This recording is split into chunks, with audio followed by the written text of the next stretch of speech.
people like to just have their catheters over here. If you wind them up like this, just for 20, 30 minutes, it's not gonna make them like they are right now because they've been sitting for so long. But some people will just do little things just so they're right here at their finger, at their hands, and makes things flow a little bit quicker in your 035 wire. We're gonna use our short access wire. I'll demonstrate both, just so, because it is important with how you're taking the needle off. Last, your wet 4x4s.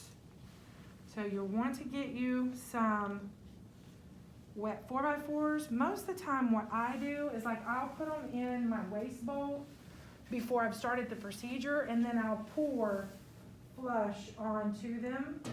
Some people will just dredge them down in. I've seen some 4x4s leave little particles though in the flush bowl. And so, we do have to be careful because we could flush that into the patient if don't realize it, we don't see it.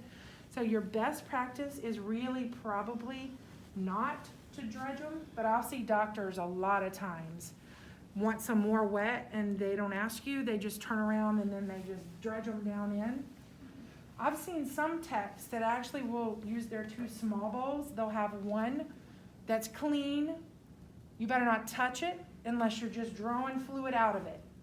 Then they'll have another one that if the doctor wants to dredge, they could have, and then they'll use a big one for their waste. I've seen people do all kinds of things. We have this one doctor that he wants his own bowl with wet 4x4s, sopping wet, and you take it and you put it there for him.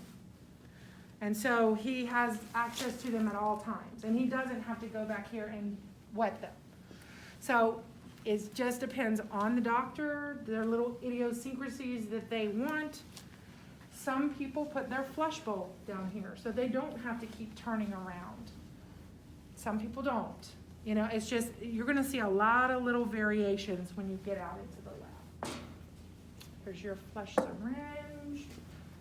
Another flush syringe, just in case, say one of these catheters doesn't work, and it calls for another a catheter. Yeah, you take it right here, and you can flush it right here, instead of having to do it back at your table. All right, so the first thing, doctor's gonna come in, they're gonna feel for the pulse, okay? That's the only way they know where they're gonna access, is by feeling for it. It's been cleaned. Of course, it's not completely sterile, but as clean as we can possibly get it, okay? All right, Mr. Jones, you're gonna feel some pressure here. Then they're gonna get their needle. Now, you are going to have to help me. So this is the exact same thing we'll be doing for the practical, the final, okay? You'll be assisting me, right? But I'm gonna be not a very smart doctor. So I'm gonna kind of say, okay, what's next? Because I do want you to know the access. When you guys are practicing, not today, because all I'm gonna do is really have you practice the setup. Starting from here out, even if you come in here and start practicing, you can start trying to practice the access, but one of you is gonna need to be the doctor, one of you is gonna be the tech. So you do need to know both, okay? Knowing what the doctor does only makes you a better tech anyway, because then you're a step ahead of the doctor, okay? Now you may not know it the exact way, everything, but you've got a pretty good idea. Okay, so again, you do need to know this part that I'm doing, your part, but you're going to be tested on the scrub tech part, of course. I'll be the doctor in here doing the procedure with you for the practical, okay? All right. You are their cleanup person as well. Not only do you set everything up nicely for them, but you also help get things out of the field. Make sure the field stays nice, okay?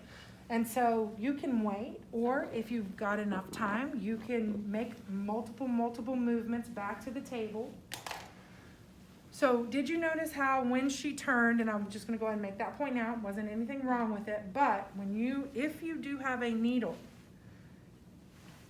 not all of them are gonna be safety, but even if they are, any sharp, even if it's safety covered, you wanna turn away from the doctor with it. Okay.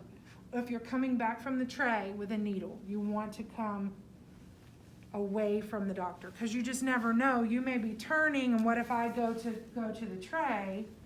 You're gonna stick, possibly.